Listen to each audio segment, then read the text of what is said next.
করতে হয় নাই। আমার কাছে আজকে মুন্সিগঞ্জ মনে হয়েছে অনেক অবহেলিত, এবং এখানে কেউ কোনো দিন শাসন করছে কিনা আমার মনে হয় না। আমি শ্রদ্ধাময় স্মরণ করি আব্দুল্লাহ সাহেবকে, যিনি আজকে অসুস্থ হয়েছিলেন। শ্রদ্ধেয় ব্যক্তি ছিলেন।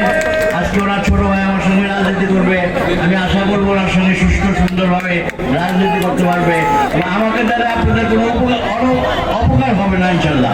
আমি চেষ্টা করবো যতটুকু আমাদের সম্ভব আমি সেটা করার চেষ্টা করবো। 15-16 বছর চলে গেছে দেশ থেকে, শত সহস্র টাকা লুট করে নিয়ে গেছে, দেশের শাসন ব্যবস্থা ধ্বংস হয়ে গেছে, কোনো শাসন নাই। দুঃশাসনের জ্বালায় আমরা আজকে নিপীড়িত নিঃশেষিত। আজকে যে এই ক্ষমতা সরকার নিয়ে আসলেন, তারা কোনো সরকার হিসেবে নিজেদের পরিচয় দিতে পারেন নাই।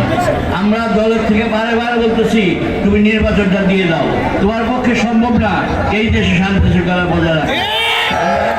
আশা করি আগামীতে নির্বাচনে আমরা জনগণের সরকার যদি আসে অবশ্যই দেশে শান্তি আসবে। প্রতিটা মুহূর্তে ঢাকা শহরে আমরা দেখি আজকে হরতাল, কালকে এটা, কালকে সেটা, চলাচল অযোগ্য হয়ে যেতেছে ঢাকা শহর। এইভাবে একটা দেশ চলতে পারে না।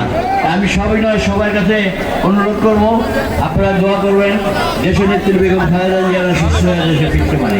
সেই সাথে তারেক রহমান সাহেবও যেন আগামী দিনে এই দলের সভাপতির ভার নিয়ে দেশে আসতে পারে, আমরা সবাই এই দোয়াই করব। আগামী 24 তারিখে আমাদের দলের একজন সিনিয়র নেতা ডক্টর মোশাররফ হোসেন সাহেব আমাদের এই মুন্সিগঞ্জ শহরে আসবেন। ওনাকে কেন্দ্র থেকে নির্দেশ দেওয়া হয়েছে একটা 24 তারিখে একটা অনুষ্ঠান করার জন্য। সেই দিন আজকের এই সমাবেশ যা দেখতেছি, আমি বিশ্বাস করি যে মুন্সিগঞ্জের থেকে বড় একটা সমাবেশ হবে।